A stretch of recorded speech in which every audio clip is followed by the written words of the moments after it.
Au second jour du colloque sur les 35 ans de la Conférence des forces vives de la Nation, les participants ont fait l'état des lieux de la gouvernance économique et sociale du Bénin démocratique afin d'en tirer des enseignements pour une meilleure orientation des politiques dans ces secteurs. Avec la segmentation de la période en deux, les panélistes et leurs interlocuteurs ont analysé les modèles économiques et sociaux mis en œuvre depuis 1990. Dans un excès de populisme, un certain nombre de choses ont été faites. Mais depuis 2016, je peux dire que nous avons surtout réussi par la planification.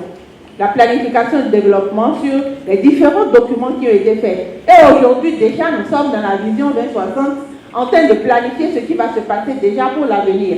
Et les ressources que nous mobilisons sont utilisées à bon escient. Quel que soit ce qui se passe à l'extérieur, ou même depuis l'intérieur, nous sommes capables de continuer à payer les salaires de tous les fonctionnaires. Nous sommes capables de continuer à construire des infrastructures de qualité pour désenclaver nos communes. Nous sommes capables de continuer à emmener de l'eau partout. Nous sommes capables de continuer à donner à manger à nos enfants à l'école, etc., etc., etc. Un pays ne se développe pas quand l'argent sort de partout. Pour celui qui n'a pas le droit d'agir sur cet argent, a plus que le droit pour agir sur cet argent. Je pense qu'aujourd'hui, l'argent est cadré. Et ça doit aller là où ça doit aller. C'est pour ça qu'aujourd'hui, on dit que le Bénin est vraiment liquide.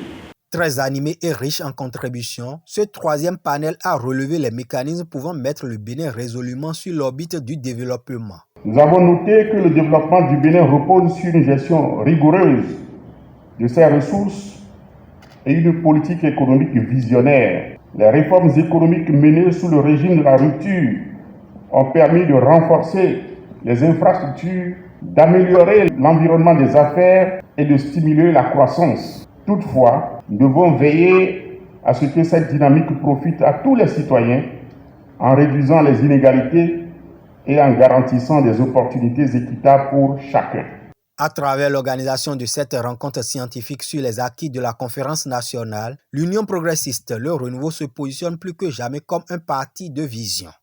Ces journées de l'Union ont démontré que notre parti a une force de proposition, une plateforme de réflexion et un acteur incontournable du développement national. Nous avons réaffirmé notre attachement aux valeurs de démocratie, de justice et de progrès. Mais notre mission ne s'arrête pas ici.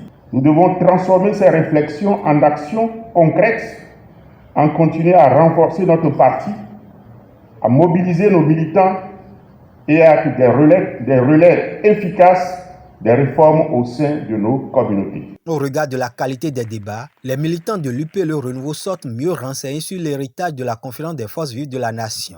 Ils tirent un satisfecit à la haute direction politique du parti. Je tiens tout d'abord à exprimer ma profonde gratitude à la haute direction de notre parti, l'Union progressiste Le Renouveau, et en particulier à son président pour cette initiative.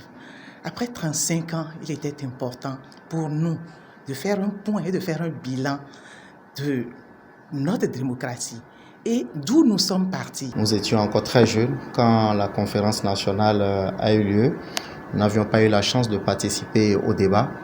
Et c'est en cela qu'il faut remercier le président du parti Union progressiste Le Renouveau, le professeur Joseph Djorbenou, et toute la haute direction du parti, ainsi que tous ceux qui ont eu l'initiative de ces journées.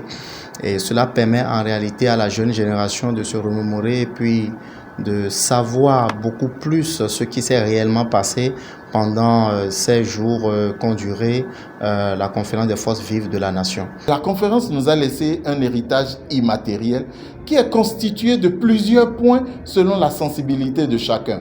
Mais ici, à l'Union progressiste Le Renouveau, nous retenons que nous avons gagné à travers cette conférence nationale, nous avons gagné la paix. Ensuite, nous avons gagné l'unité nationale et nous avons gagné également le développement. Afin de sauvegarder ces acquis, l'Union progressiste Le Renouveau entend les vulgariser davantage dans ses cellules de base par le biais de l'école du parti.